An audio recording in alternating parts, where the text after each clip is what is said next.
Right, slightly different intro today because I am in a new car. I bought another car which I'm going to try and flip for a profit maybe, or do up, or I don't know what I'm going to do with it. I just kind of bought it for a laugh, and well, the joke's on me because it did just break down a little bit, but we'll get to that later. So, what have I bought? Well, this is the UK's cheapest and probably worst Toyota Prius. Although maybe that's a bit unfair because it does work. I am driving it.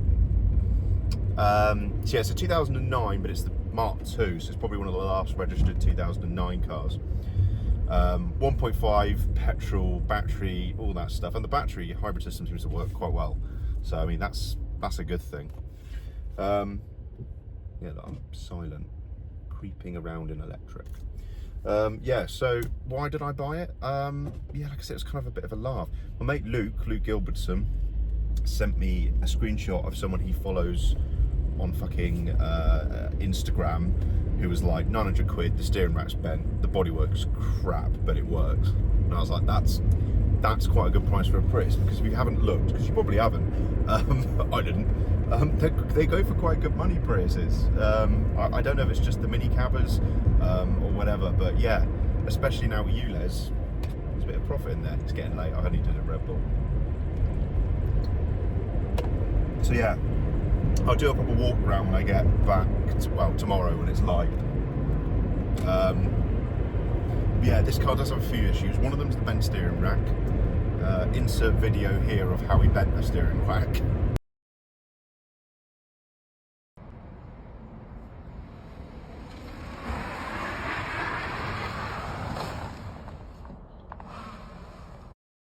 So yeah, that's how he bent it. So fair enough. He was a very open and honest seller, nice guy, car guy, one of us, one of me, mad guy who just buys all the random shite. So yeah, I was happy to buy it off him for that money, because some of these are going spares repair 1,500 quid. Now this one won't, because the bodywork's knackered, but the hybrid system does work, which is quite good, and it does drive all right, other than the fact the steering is like almost 90 degrees to the right. Sat at 70 miles an hour, and it's been averaging about 45 mpg, which is terrible, to be honest, because only diesel can do that. But then again, I don't think motorways are really using strength. Other issues, I've got every single warning light you can think of, including a giant red triangle. He was saying it was low on battery. I mean, the battery I think is nearly dead, as in the 12 volt. So he had to jump start it, and there's a load of warnings. So I just went to the petrol station, completely forgot not to turn it off when I was filling up, even though you meant to turn it off, I know, but I wouldn't been able to start it. And of course, I couldn't fucking start it. I ended up buying some jump leads. A really nice guy, Beaconsfield Services, Shell Garage, my man there with the 3 Series diesel, thank you so much for your help, because not only did he try to help me jump start it, but he also had a little £4, you know, AliExpress OBD reader. Because even with the jump start, it just said problem. The warning message said problem. It didn't say what the problem was, so that was fun. Plugged the OBD in, and as it turned out, there was just a random error code for the heater. We cleared it, and immediately the car started, or began, whatever it does on this, because the engine doesn't start, it just says ready. So yeah, really strange issue, but I've got a proper Toyota reader at home, so I can probably fix that. He's given me a steering rack for 100 quid, the guy I bought it off, so it cost me £1,000 in total, and I can fix that. I think there's probably more things bent under there than just the steering rack though, so if it's not fixable, I may just part this out, well, not part it out, sell it as it is, because I reckon I can get £1,000 back for it. As a, you know, car with a short MOT, does drive, doesn't feel too bad, it's a bit wandery, but it doesn't feel too bad. Yeah, I just thought I'd buy one because it's funny to me. Maybe I could just do like a destruction test in it, like old Whistler Diesel and that, but I don't know. Anyway, let's cut to what will be the future, but not for you, it'll be the past, but for me it's the future, and it's light, it's daytime. Look at the car. Ooh. Oh, it's that guy I follow with an R8 that says "You all gay" on the plate. Does look quite good. Anyway, yeah, to outside.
Right, so it's the next day, and I thought I'd fire up TechStream. I got this for when I imported a few Toyotas, and it's a really nice way of just being able to connect to things, change some settings, blah, blah, blah. But also, it can read every single module on the car, whereas your generic OBD cannot. So I'm going to see how many error codes we have and in how many different modules.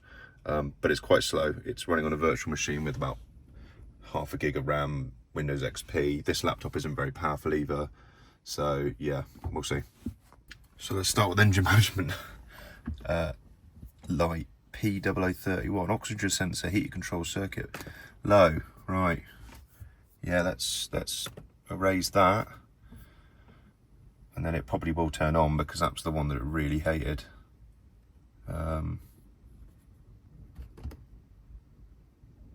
This thing's so slow. Clear. Okay. So we know that was the one that was coming up on the generic OBD, and I could just clear it and it made the car work. So yeah, that's cleared. Now if I close this, see what else we got, because I have a feeling that it's going to let me see. Oh, let's see what the HV battery says. It's going to take a while, so I'll stop filming for a sec. Hybrid system battery voltage low. Well, we know that because I was rinsing the battery last night to get back at normal time. So what I'll do is I'll clear this, and then we'll go. God, look at the other ones. There's so many. Okay, I feel like this is going to take ages, but it might be quicker than me going through every individual one and running the codes. So I'm going for the full system health check. Well, I'm getting loads of errors, but I think that might be part of this. Yeah. Okay. Stop beeping. I gave up and I went to Autocom because it worked. And yeah. So what we got, we got low battery voltage. That's, yeah. Something with the regenerative system, sun visor, battery control.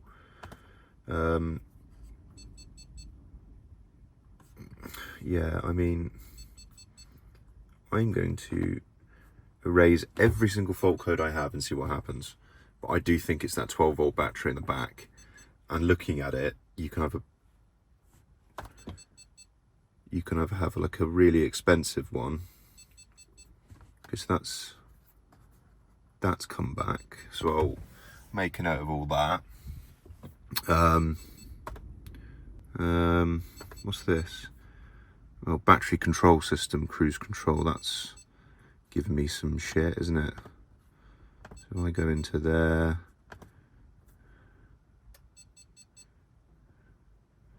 Delete all those. I have no idea what this beeping is. Oh, still says problem on the dash, even though I deleted a lot of the codes. Okay, that's fine. I'll keep a note of those as well. Okay, so that's all that's left. Climate control we could ignore. But the ABC, VSC, TRC, HV system, regenerative and HV system, that is a little bit worrying. But it was working, so yeah. I guess we'll see. It's still having a fit at me. But what I'm going to do now is I'm going to get a print of those or save them. God knows what's going on now. What does it say? Because it's not. Oh God, I don't know.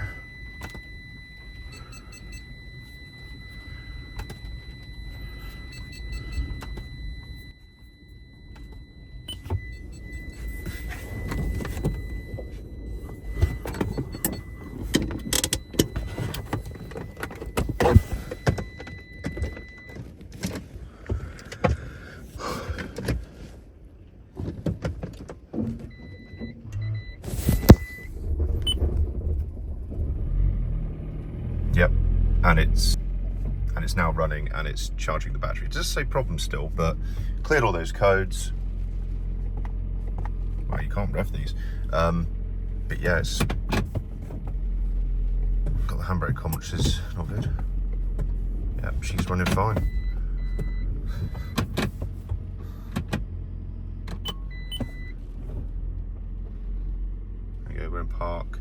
that message still, but hey, it runs again. I mean, I guess I've just got to clear the codes every time I get in the fucking car. But weird, very strange. Anyway, I've got those codes saved. I'll go look them up. I do think it needs a new battery in the back. I'm just trying to charge this one now. I just drained what was left of it, sat here. Yeah, all good fun. Do I take this car to the shops, or do I take the reliable Norfolk Elise? I don't know. Oh, good fun. Right, excuse the mess next to my 3D printer and all that, but this appears to be taking charge. Oh, hang on, what's that? That's not leaky. Doesn't smell like. No, hopefully that's not leaking. Yeah, I tested it with this, which Top Bomb sent me for free ages ago. I haven't done a review on it because I'm an idiot, but it's actually a really good little unit. The batteries look too old. It's definitely been in water, which is pretty common with those. The water leaks into the battery area. But things I will say is the hybrid cooling fan in the back works. That you can hear that clicking on and everything. But as you can see, it is taking some charge. So I'm sort of hoping that does something. I might go charge this outside just in case it's a bit dodgy. This is a bit safer if it explodes out here. But yeah, it is taking charge. Whether it will hold charge, I do not know. I mean, these are only like 55 quid. It's not a AGM. I know a lot of them are because of the gases, blah, blah, blah. I don't really care. There isn't any vent on this one, which is cool. So yeah, probably not the safest thing to have in the boot of a Prius, but I don't really care because I've got some weird plans for this car.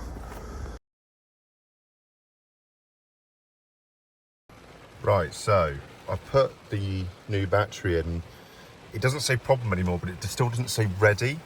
And it doesn't come up with as many warnings. So what I'm thinking is I need to, once this fucking gets its arse in gear, clear some codes. And then maybe, just maybe, it'll fix it. And the test is turning it on, leaving it on for a little bit, and then turning it off, and then seeing if I can go back on again without it just telling me to F off. So, bear with.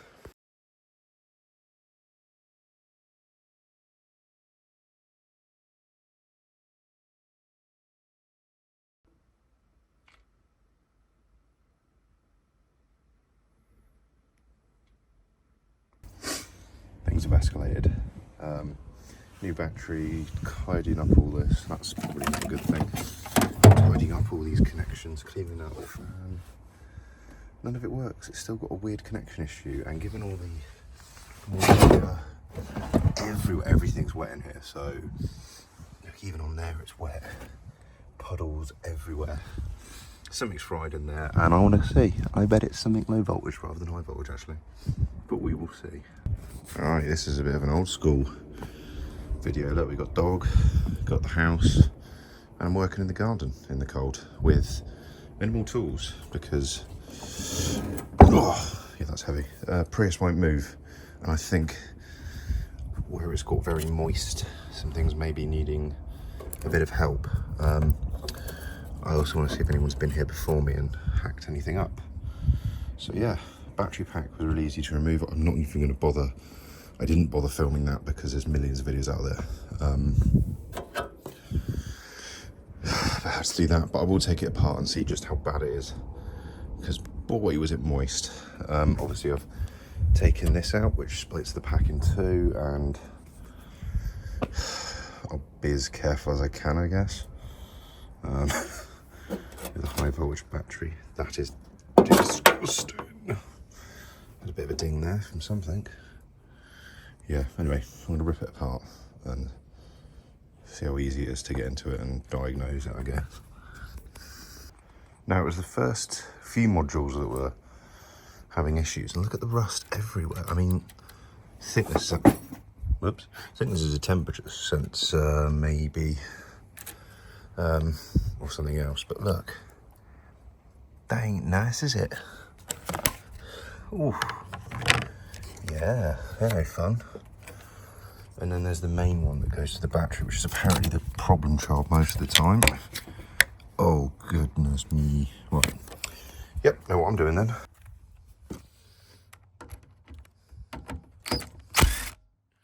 Let's take a look at magnetic end piece. Is actually quite annoying for this. Although it isn't big really. Now here's a common failure point on these, and it's quite often these pins. Now, let me go see how good the new iPhone zoom is. There you go. Can you see that pin there? Quite black. There's a couple of others that don't look too clever, but that one particularly is a bit worrying.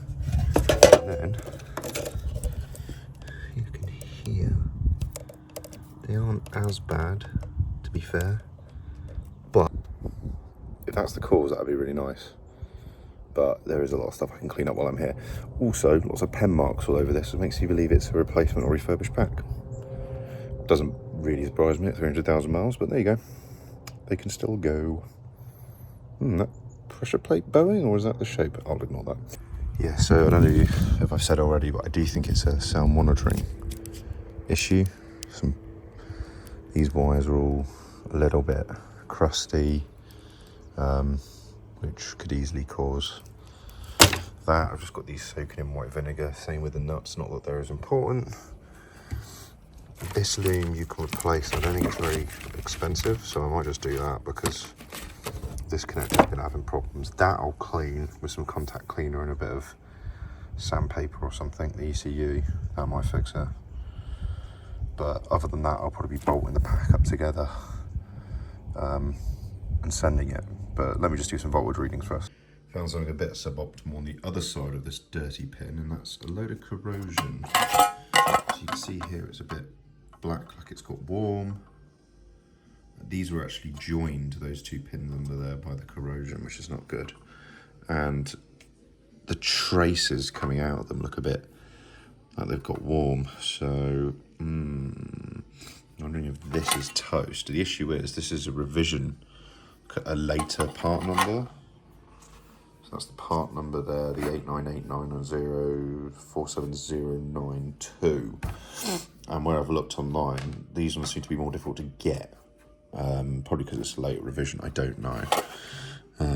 But yeah, okay, that's interesting to know anyway. I mean, I could try and cleaning it up and put it in the car and see if it works. Because actually this isn't too bad to change. You can do this in situ in the car, kind of. So that's an option, I guess. And then obviously we've got the loom that's bad. I mean, there's a company that do for 70 quid, they do this and a loom refurbished, but they don't do this particular part number. So I've sent them a message and seen what the deal is. But to me, I would say that's a bit toasty. And then there's the pin in there. You can see it's looking quite nasty. And those ones too, which, yeah, you look at some of the traces, they look great, but I don't know. I'm not great with electronics, but there you go. That's my 2p is that looks. These look a bit nasty, like they've had some shorting, some water, some nasty bits cupping in them. Found an issue with this when cleaning it up. Let me try and get a good. Maybe you can see it there. Probably not. It's not as easy as it looks with one hand. Sorry, hang on. What we have here is the trace. So yeah, new computer, I guess. Hopefully that'll solve it. Yeah, I think that's it for today's video. I've got a new one of these on the way, and hopefully I might get another harness as well, because that one probably isn't great. I did clean the pin, it didn't look too bad, but who knows. Could be held together by corrosion as well. So yeah, not kind of a normal car for this channel. I have some pretty fun ideas for it. I won't say anything yet, but I'm going to take it to my friend Badger at Hard Knock Speed Shop, and we might do something stupid with it, but I'll let you know. For now, thank you very much for watching, and please do subscribe if you haven't already, because that would be great and sweet and awesome. And can you also hit like, maybe, or comment what you think below? Yeah, cheers.